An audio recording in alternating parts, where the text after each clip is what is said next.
Welcome to Moment of Truth with Amy Chen Mills on Election Eve 2024 in the United States of America, also known as Turtle Island. Monday, November 4th. On this show, we strive to present, folks, clear thinking on confusing topics in challenging times. And I am so thrilled to introduce our special guest, someone who has been doing this, presenting clear thinking for decades now, Rose Aguilar, host of our popular morning news and analysis program, Your Call, which airs live every weekday and originates at KALW Studios in San Francisco. Your Call broadcasts at 10 a.m. around the Bay Area and here at KSQD. Welcome, Rose Aguilar. Hi, Amy. Thank you so much for the invitation. Yeah, we are so excited. You are a shiro of mine, and I am going to provide a brief introduction. Rose Aguilar has been the host of Your Call since 2006. She became a regular media roundtable guest in 2001. In 2019, the San Francisco Press Club named Your Call the best public affairs program in the Bay Area. In 2017, The Nation magazine named it the most valuable local radio show. Rose has written for Al Jazeera English, The Guardian, Truth Out, The Nation, and Alternet. In 2014, Flyaway Productions turned her Nation cover story about older homeless women into a dance performance. She's a member of the Native American Journalists Association and mentor editor for the Op-Ed Project, an organization that works to increase the range of voices we hear in the media. In 2005, Rose took a 6-month road trip through the so-called red states to learn about why people vote the way they do or not. She wrote about her journey in Red Highways, a journey into the heartland. Before joining KALW, Rose published a newsletter about women's issues and was a reporter and weekend host for CNET Radio, where she covered technology's impact on society. In college, she ran the TV and radio news departments and DJ'd a heavy metal show, and that is Rose Aguilar. We are so lucky to have you here this evening. And I guess my first question, Rose, is, we can't escape the fact that we are airing right before Election Day in the United States. Everyone is a little jittery and on edge. How are you doing given everything that you know, which is a lot?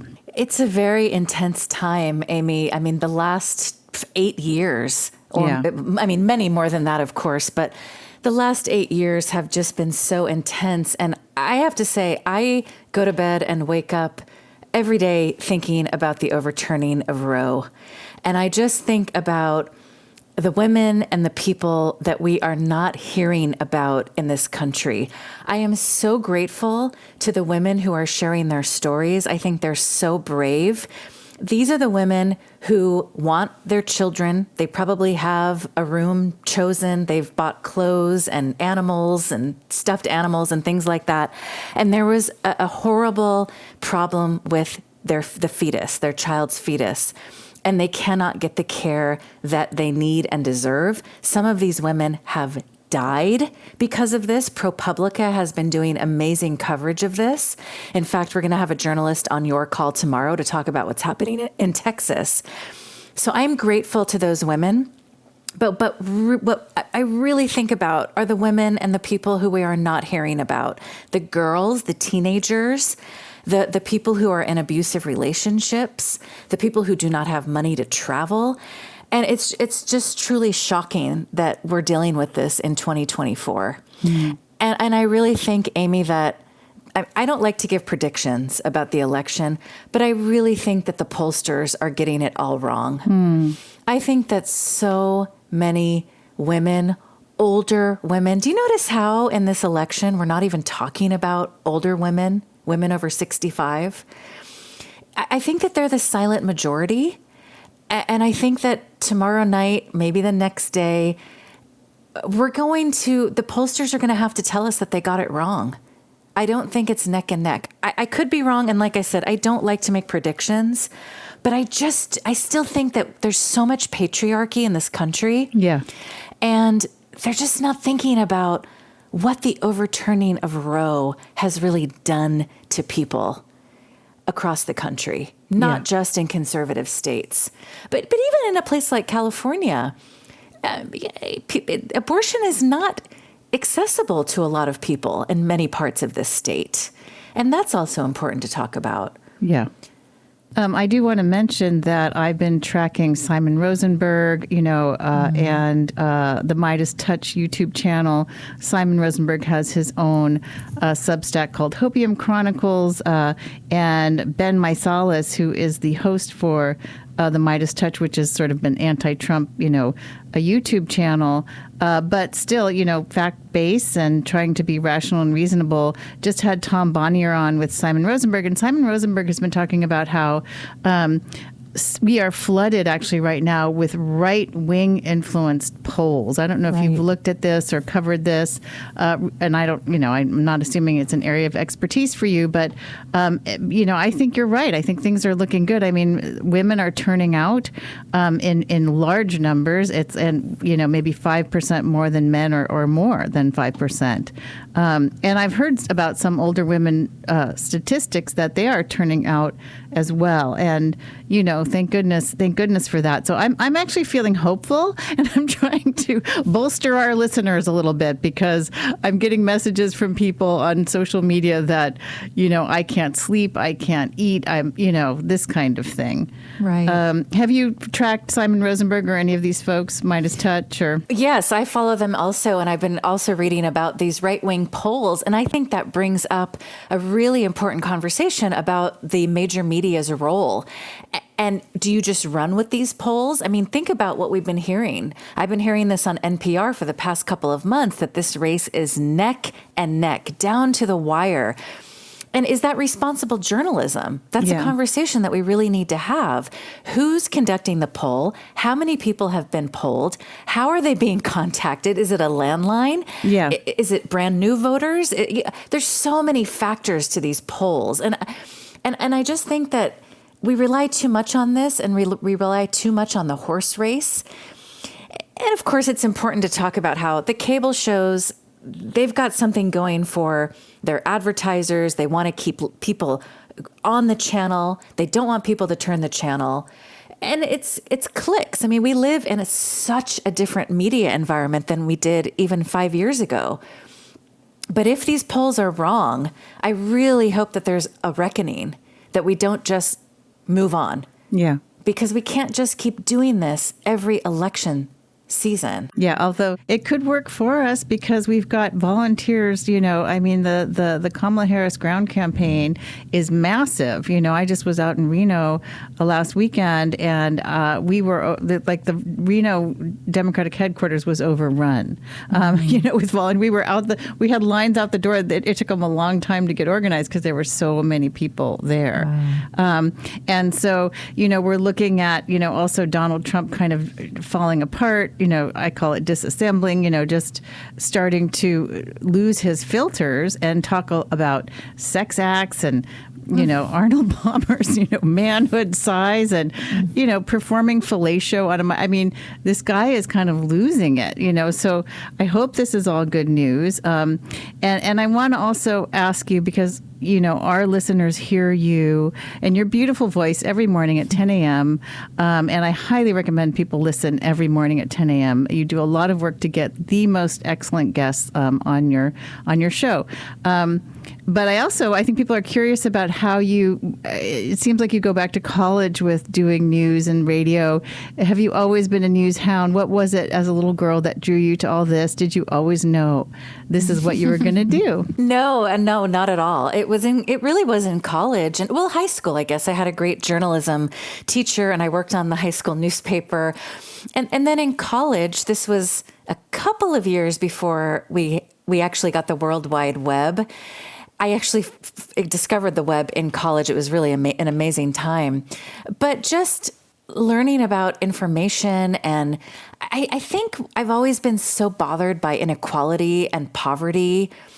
And I think that's also what drew me to journalism. I remember in college, I had this amazing journalism professor, Donna Rosenthal, and she brought a blind man to class. And she said, interview this man, no question's a dumb question. And I wrote about him for the school paper. And I said, so what is it like just to do your day-to-day, getting around, taking a bus? And it was just powerful to write about him and elevate his voice. And I thought, wow, you could tell people's stories and get paid for this. And that's kind of where it all started. Yeah. And just to be able to elevate voices of people and to just highlight injustice, but also people doing really great work on the ground. And once I started, it just became addicting, really. And it's been an amazing ride. Yeah. Not always easy, but an amazing ride because, as you know, you just meet so many amazing people along the way, and you're just constantly learning day after day. You're always learning new things. Yeah. And, you know, you talk about the intensity of the last 8 years, or even, you know, before. I remember sort of being shocked by the Tea Party, you know, under Obama, like, wow, what is this? Seems like some kind of crazy propaganda-based, you know, weird movement, the Tea Party, which I believe kind of helped to morph us into MAGA and Trump. I guess my question for you is, what are the trends or the stories or the people you've talked to in either, you could keep it focused on the last year if that's easier, let's just say the last year, or if 8 years makes sense to you to think about, what are the stories or people that have most surprised you or shocked you? I'm with you. I mean, we thought, can it get any worse than the Tea Party or the Sarah Palin days? I think what is shocking is how far to the right things have shifted. And when you really think about it, Amy, and I'm sure your listeners think about this a lot, how is it that this race is even close? Yeah. Right? I mean, what is going on with the Democratic Party? And there are many layers to that because, like I said, we live in such a different media world now. But I'm really looking forward to doing shows about what has happened to the Democratic Party. They've lost so many working class voters. And it's important when we talk about working class, the major media tend to go to the diners and talk to white guys wearing hard hats. But of course, working class is it's a wide array of people, including people of color. And I also just want to give a shout out to like the women of color who are caregivers. We hardly talk about them. They are working class. So it's just, how could we get to a point where a guy like Trump can bring in more than 70 million votes? What is really happening in this country? And I'm so curious to find out how many votes he's going to get tomorrow night. And I think we have to do a lot of soul searching about what is really happening in this country. I'll be honest with you. I just didn't think that many racists or soft racists were still around. I mean, it's really interesting because my dad was a sheet metal worker and he has a lot of working class friends. And because of Trump, he learned that a lot of his friends are soft racists. He just didn't know that before Trump. Yeah. So I think that has happened a lot. And then Christian nationalism, the sexism, the misogyny. There's just so much wrapped up in all of this that I just don't think we've really come to terms with how deep this is in this country. And then this time around, you know, you have people of color voting for Trump. So that's a whole other ball game, right? Yeah. To talk about. So there's just so many layers to this. Yeah. Well, hopefully not so many after the Madison Square Garden rally. I just need to remind everyone that you are listening to KSQD 89.5, 89.7, and 90.7 FM throughout the California Central Coast and Monterey Bay Area. We are talking to Rose Aguilar, whose voice you might recognize because she is broadcasting from this station, not originally from this station, but we broadcast her show, which originates at KALW every morning at 10 a.m. And I have been so impressed with the range of people that she has, the amazing journalists from the New Yorker, the New York Times, the Washington Post, or from Politico, or from wherever, or, you know, I mean, she probably knows all the best ones better than I do. She's had Adam Schiff on her show, Barbara Lee on her show, I believe Katie Porter as well. And so Rose Aguilar really knows her stuff.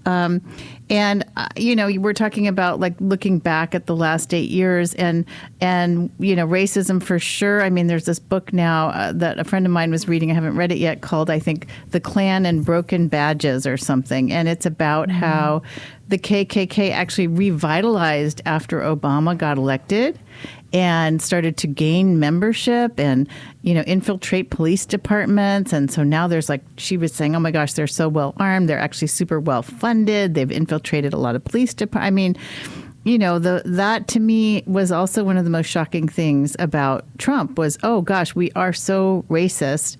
And we've all learned a lot about our history right after the Black Lives Matter explosion of 2020. What about the income disparity? Because that's something I think about. That seems to me to be a major factor where we have billionaires and trillionaires like Elon Musk and Peter Thiel now weighing in on our elections, where Elon Musk is giving away like $1 million a day to try to get people to vote for Trump, which seems illegal, but he has not been stopped by a judge. I think the most recent judge said it's okay.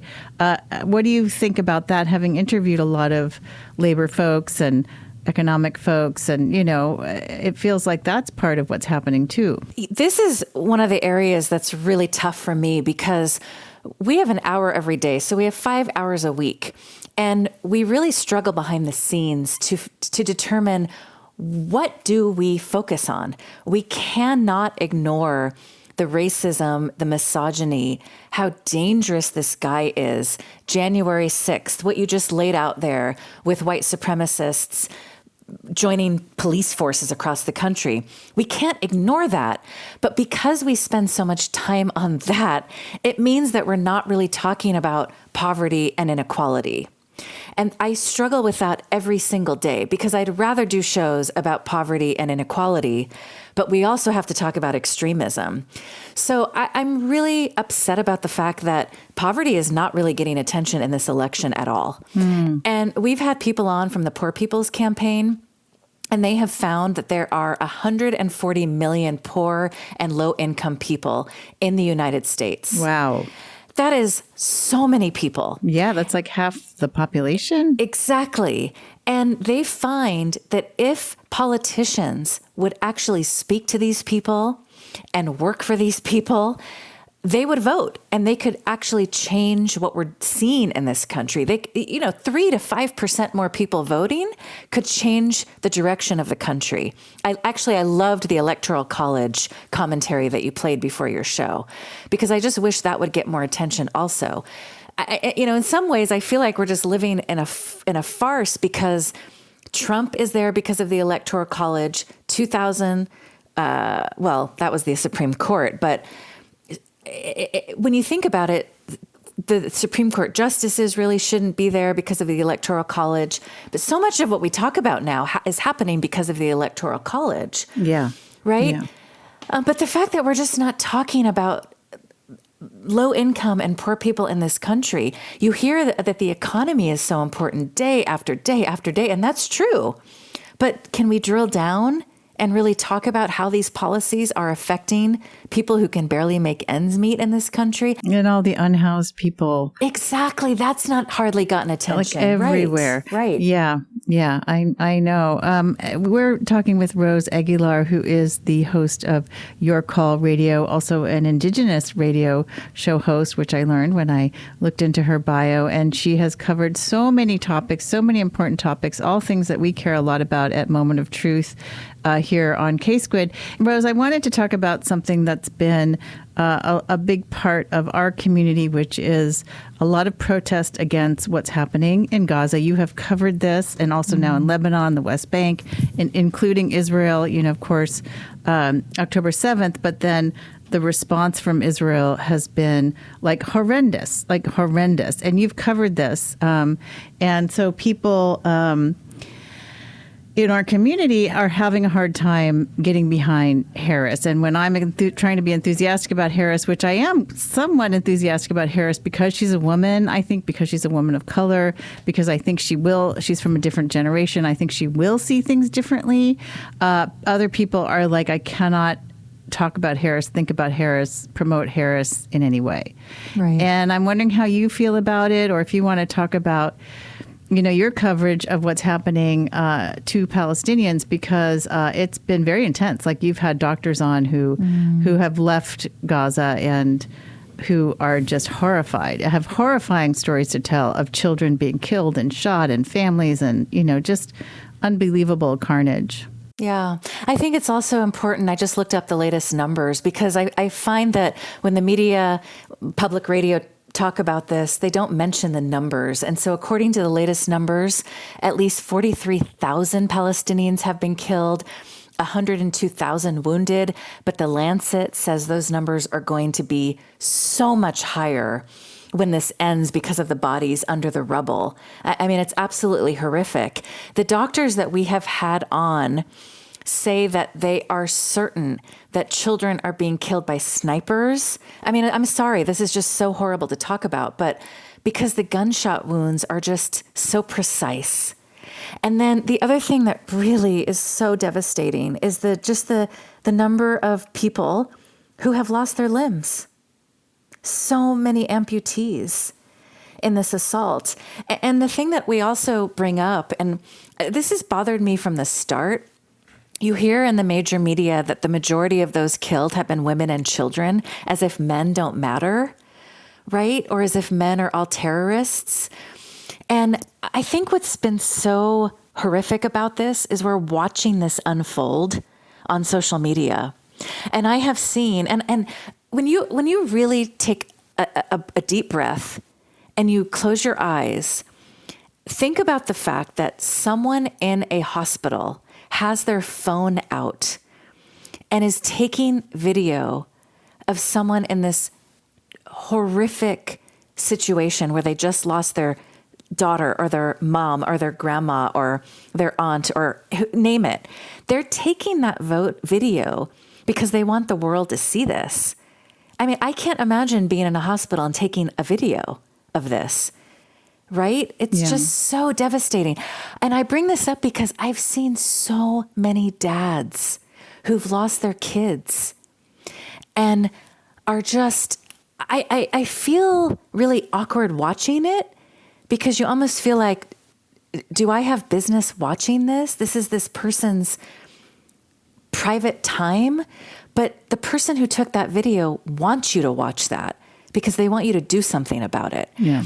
And so when I hear that women and children have been killed, I just feel like we're just erasing the men. Yeah, men are human beings. Yeah. Right. We actually have a caller, if that's all right. Rose, are you okay to answer a question? Of course. I'd love to hear from callers. Okay. So caller, are you there? Yes, I am. Okay. And what is your name? Ian. Ian. Hi, Ian. You're on the air. Go ahead with your question. I don't know if I really have a question, but Okay. I have a comment that could be responded to. Okay. Yeah, about, a couple things. One, I wanted to talk about the Supreme Court in terms of how we got to where we are today. And I would like to start off, though, because you're just talking about what's happening with the plight of, the genocide against Palestinians. I'm a progressive, and I do have friends who are not going to vote for Kamala Harris or not vote at all.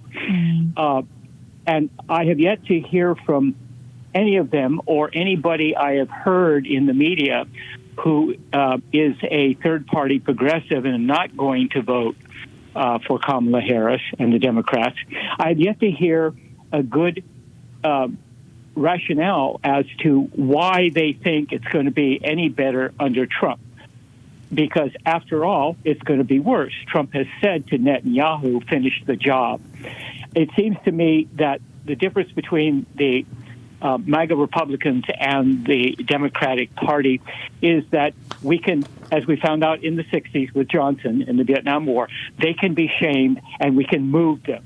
So it seems like the first priority is to get Kamala Harris in, then push her, get out on the street, push her to change her policy or Biden's policy. And I think, in all fairness to Kamala Harris, I think she's between a rock and a hard place. We saw two Democratic progressives lose their seats recently because all they said was they wanted a ceasefire.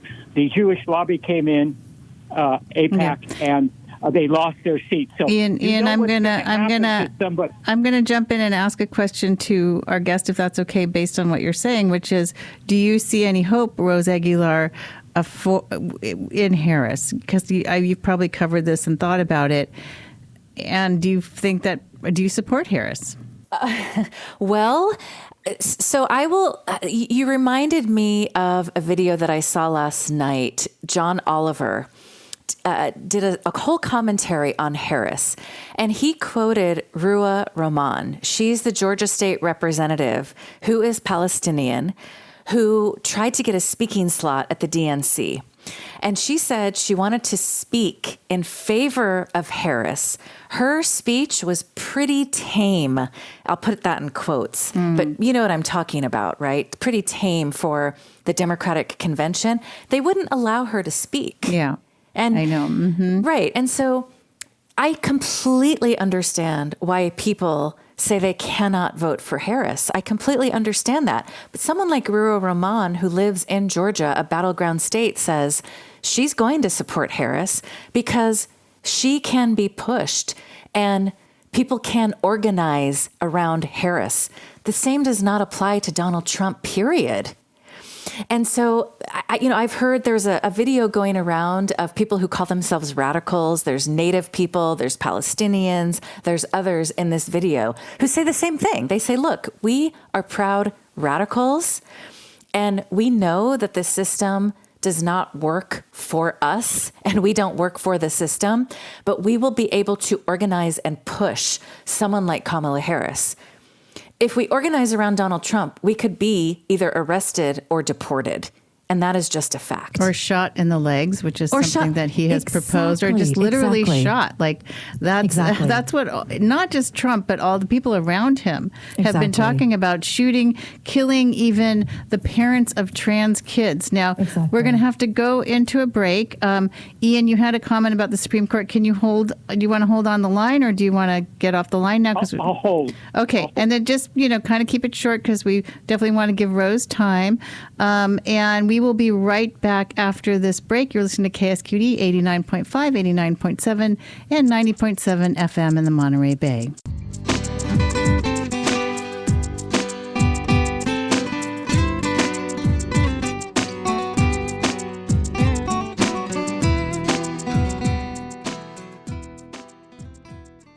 KSQD thanks GPI Builders for supporting this program. GPI Builders is a locally owned and operated full-service construction company with more than 10 years of experience and expertise. GPI Builders specializes in home additions, ADUs, and residential remodels throughout the Bay Area. For more information, 1-800-916-8343 or gpibuilders.com. Thank you, GPI Builders, for supporting community radio, K-Squid.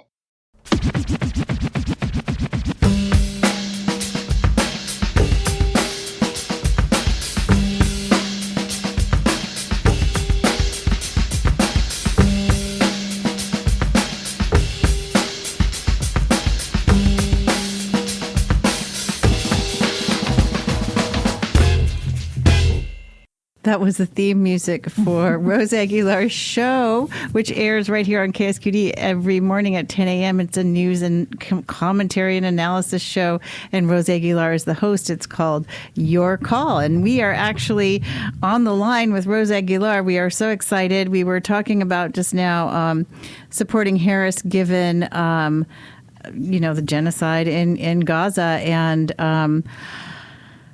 yeah, it's a tough one, but I have been very clear myself, and I just want to bring up the, I look at all the work that people have done to try to remove Trump, stop Trump, including work that I've done, all the movements, Black Lives Matter, Indigenous rights, disability rights movement. I mean, all these movements, the women's movement, civil rights, all of it is threatened by a Trump presidency. And so I can't see how we would want to throw that away. And I'd love to talk third party candidates with you, Jill Stein.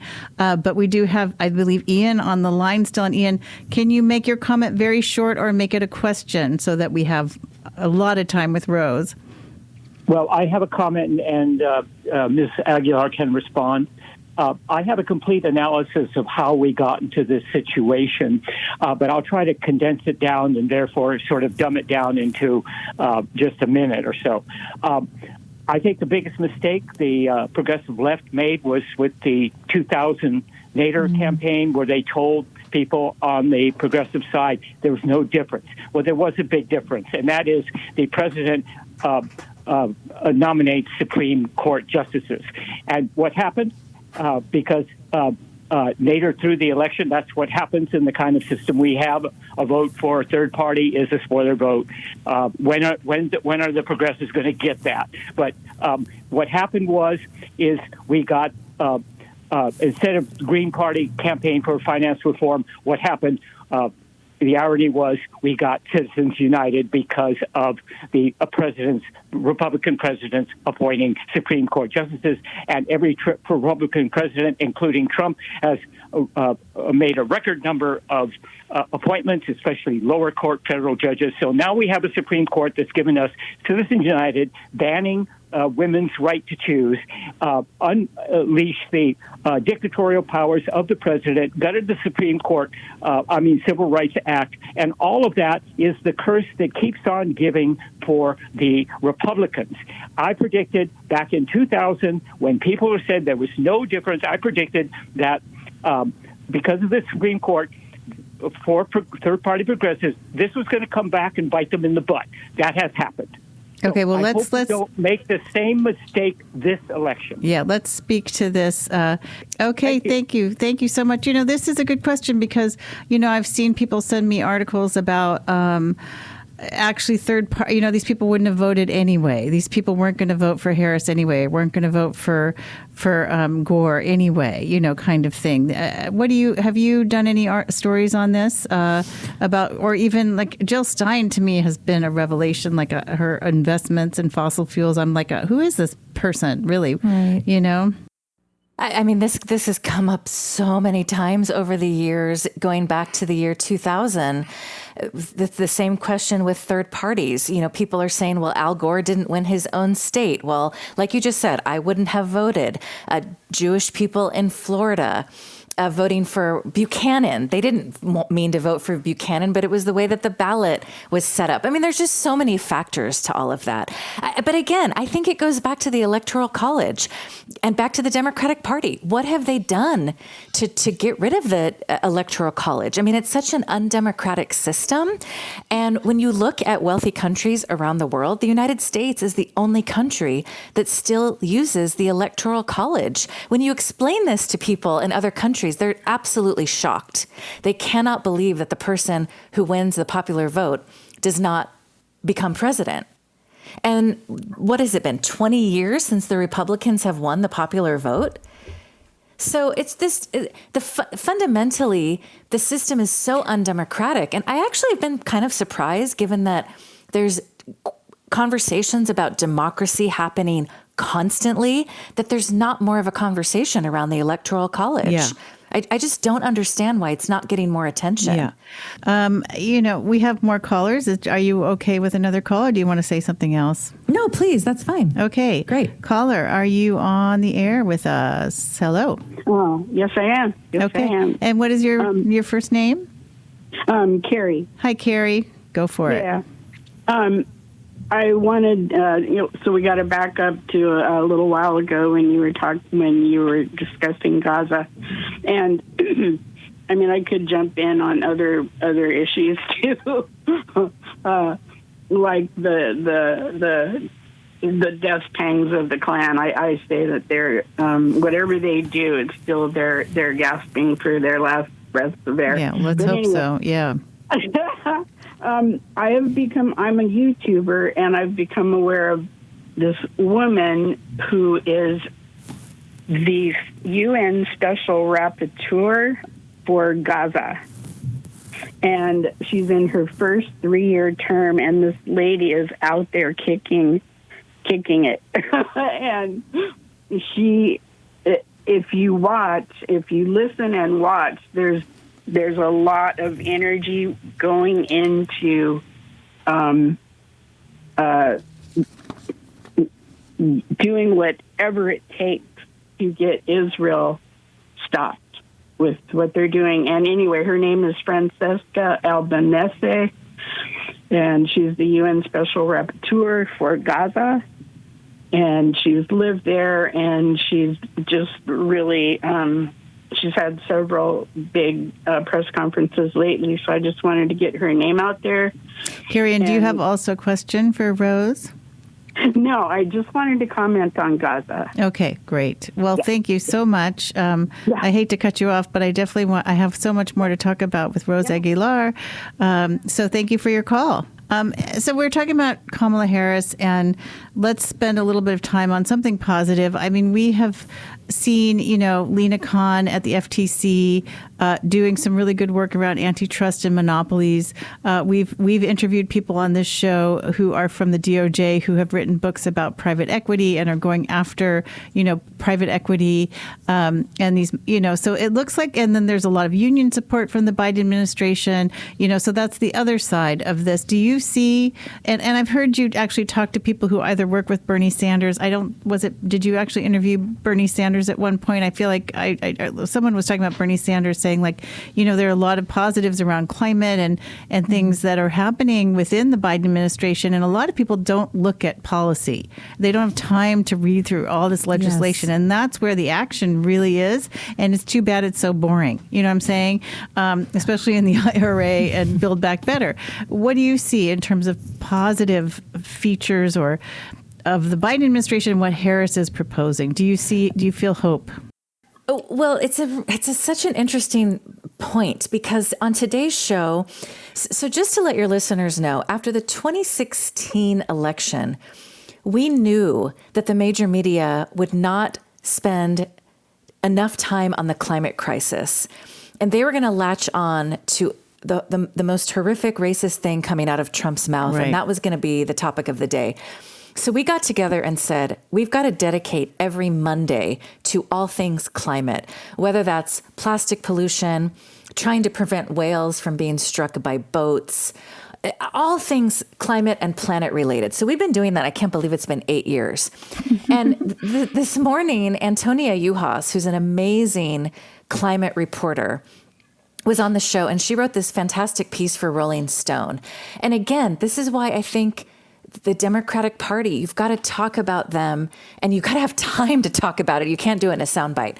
So under Biden, just like under Obama, you've got oil and gas production surging to record highs. Yeah. So you've got frontline communities, indigenous communities who are very angry about this.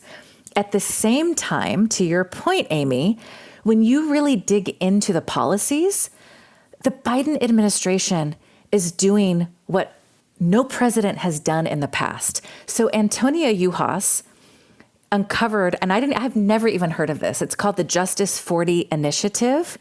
Within days of taking office, the Biden-Harris administration said at least 40% of federal climate and environmental funds across 19 federal agencies, totaling $613 billion, must target disadvantaged environmental justice communities. So Black, Brown, Indigenous, low-income communities who've been hit the hardest by the climate crisis. Activists told Antonia that this is unprecedented. They've never seen anything like this. So you've got to bring in the different layers. Yeah. There are amazing policies that have been passed and implemented under the Biden administration. It just doesn't get talked about much because, rightly so, people want to criticize the record oil boom under Biden. So you've got to bring in the different layers of it. It's not black and white. And what do you think that's about? Because I sometimes I think, well, maybe that's about electoral politics. And, that's such a huge talking point from the right is, the United States needs to be producing gas and oil, I keep thinking about being the president. Like that is, I can't imagine being the president of the United States. Like, what a job, and so here's Biden trying to at least keep the country together. And I have arguments with people about this, like that. I think he's trying to pull us together and not have us completely go into a civil war of some kind of whatever level. Do you think that that's what the oil and gas production is, or is it just sheer profit motive and corruption and lobbying and whatever. Well, I mean, we have 350 something million people in this country.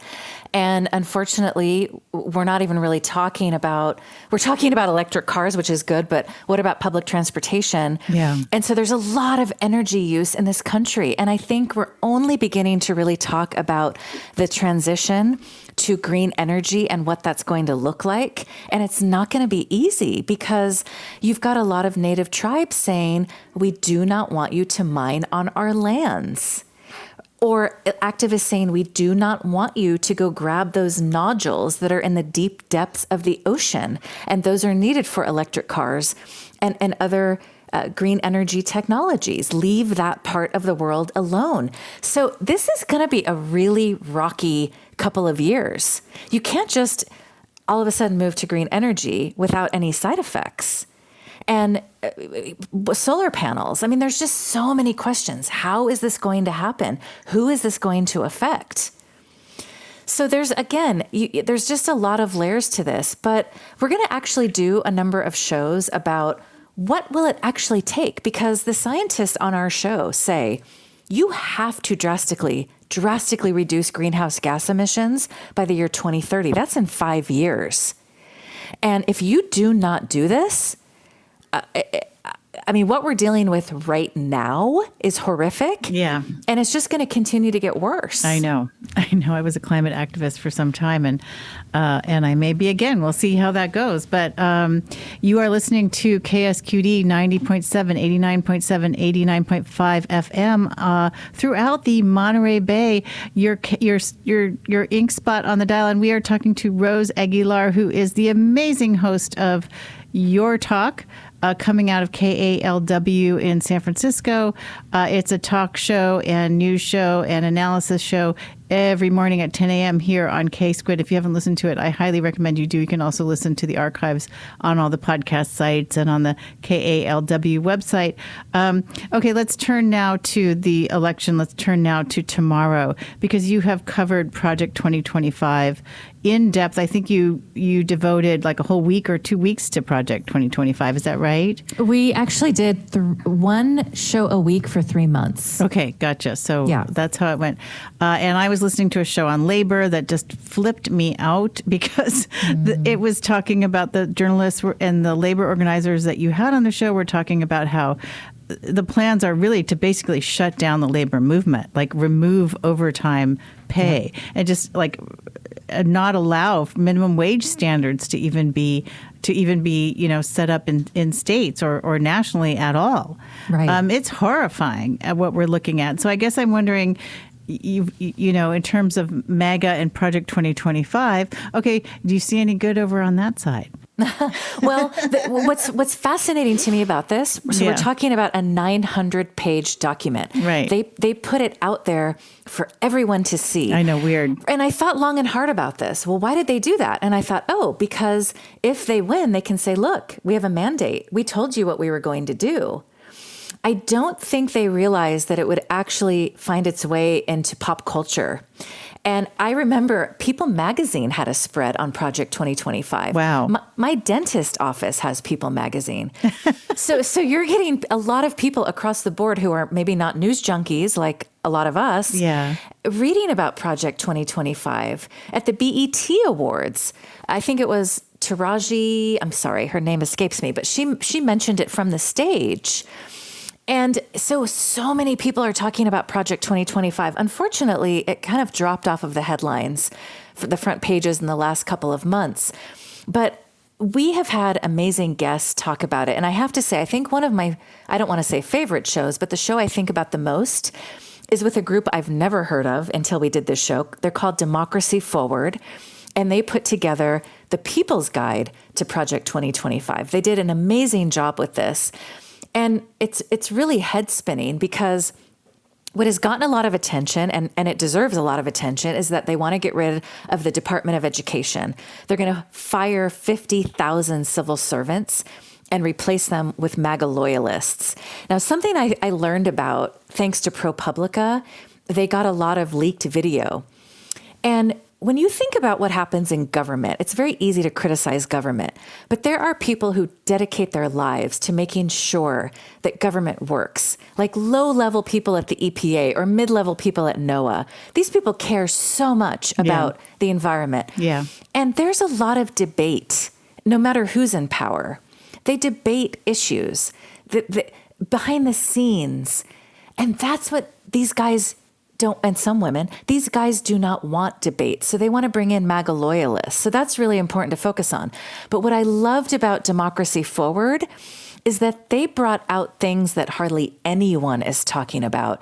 And going back to the poverty and low income people, I think what really gets me is the cruelty involved in all of this. I mean, I can't imagine wanting to have $1 billion, but on some hand, you can, on some level, you can say, okay, these guys just want to keep making money, even though you don't understand what they even do with it. Right. But what I don't understand is the cruelty. And so Democracy Forward uncovered that they want to limit access to food assistance. They want to completely get rid of Head Start. I mean, this is the program that serves 1 million low-income children. Wow. They want to just get rid of that. They want to expose children in foster care to risk of even more discrimination.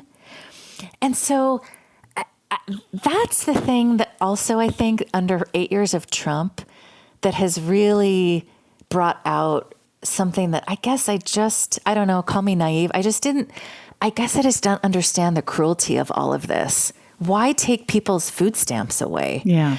But in their mind, they just think, well, go to the church, or if the church even does it, but go to the local, I guess, food bank but not even the food bank. Well, because they want to get rid of food assistance. Oh, okay. I guess I was Right? thinking of like your nonprofit Yeah, organizations. right. I guess you're nonprofit if they can keep it up. Right. But they're going after people who are suffering so much in this society. Yeah. So that's why I understand the protest vote.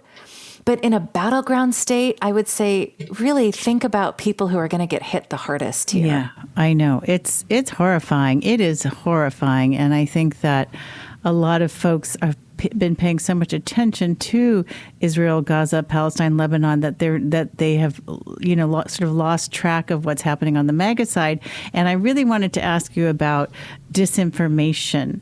And you had the conspirituality folks on, and I've been what a life-saving podcast that's been to figure out what's happening with the sort of anti-vaccine disinformation, the wellness influencers, Christiane Northrup, who I have 2 of Christiane Northrup's books. And I was so shocked to suddenly see her on social media talking about QAnon, QAnon conspiracies. And so we are getting fire hosed with disinformation from all sides. And so I'm just wondering, what is your, sort of, I don't know if you can make a summary, or if you want to talk about one, like the most shocking thing that you've learned about disinformation. Well, to your point, if you haven't listened to this Conspirituality podcast, I highly recommend it. It's great. It's fantastic, because we saw this really start under COVID, and it's shocking to me because in my spare time, one of my hobbies is I love learning about health and public health, and I'm a long time vegan, plant-based eater, so I love that world. And But what's really scary and shocking to me is that some people that I really respect have gone down that rabbit hole, and they think that RFK and Donald Trump are going to take on Big Pharma. Yeah. I mean, that's truly shocking. And I think that we're only now beginning to really talk about this new media world we live in, where some people get all of their news from a YouTube show. Yeah. And because of the algorithms, they keep going down that rabbit hole. And I understand why people are angry at major media. I completely get that. I am too. Yeah. I mean, some of what I hear on public radio makes me scream. Yeah. But it's just that they don't trust anything, to the point where they find someone on YouTube that they like and then trust that person. And then that just takes them down a rabbit hole. I'll never forget, we had on a reporter for, I think it was BuzzFeed, and he said he lost his mom to QAnon. He said, I love my mom so much, but she thinks Joe Biden is a body double. Yeah. And I said, how do you deal with this? He said, I try to bring her out of it because I love her and she's my mom, but I've lost her. Yeah.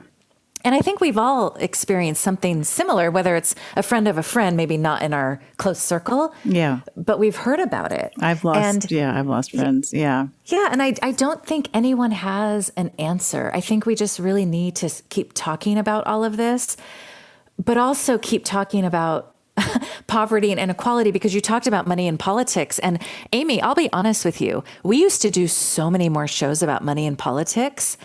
We haven't done any because it's so out of control. Yeah. What do you even do at this point? Right, I know. But one other resource for your listeners is Nicole Hannah-Jones. It teaches now at Howard University, and every year they put on this democracy summit, which is amazing. It's a full day of people talking about a wide array of issues. I haven't had time yet, but this year's theme was oligarchy. And they talked about how we are really living now in an oligarchy because billionaires, a small group of billionaires, are spending so much money. So I highly recommend that. You can find that on YouTube. Okay. Thank you so much. And you know how it is. We're getting to the top of the hour. So if you can do it in 2 minutes, you've done a lot of shows also on election interference, what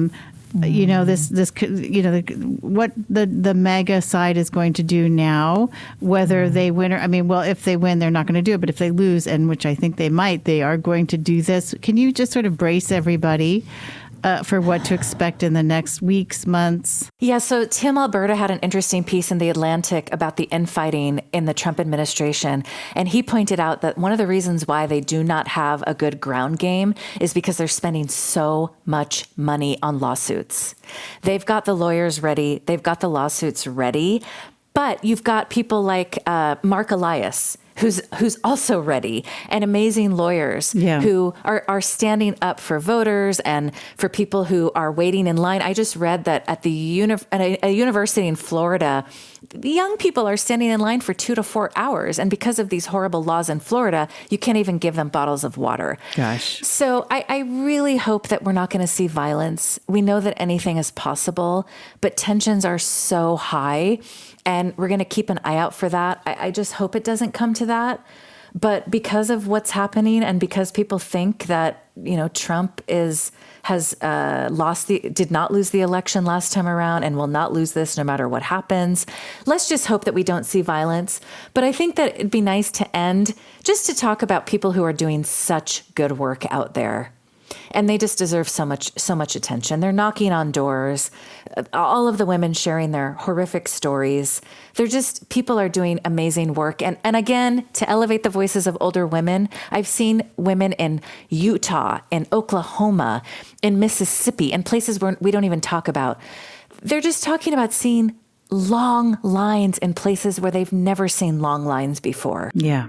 I think the signs are hopeful. And there's one more person who's been doing amazing work, and that is Rose Aguilar, who's volunteered to spend a whole hour with us. Thank you so much, Rose Aguilar of Your Talk Radio. Well, thank you so much, Amy. You have such a great show, and I loved all the music that you played. And we'll see what happens tomorrow and in the coming days. And honestly, support your local public radio station because we need shows like this on the air. Thank you, Amy, and thanks to your team. Thank you. And actually, that's not Your Talk. Your Call Radio every morning at 10 a.m. right here on KSQD with Rose Aguilar. And now I know you're going to tune in every morning.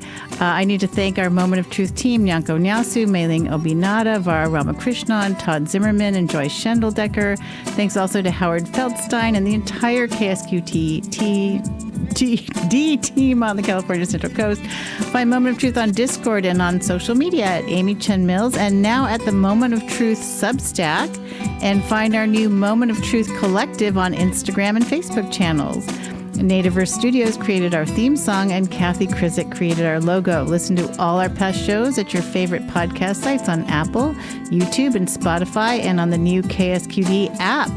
Please support us by rating us and leaving your review. Shoot us an email at amy@ksqd.org. That's AMI, with questions or comments. And if you need to know where you can help out tomorrow with the coming election, the election on election day, or where to find community as we watch this play out, Join myself with Rachel Goodman, Eric Nelson, Tony Rusomano, and many other community members tomorrow, Election Day evening, for community-based election coverage, and again on Wednesday evening for a post-election day breakdown with Len B.A. And remember, if we don't use our democracy, we lose our democracy.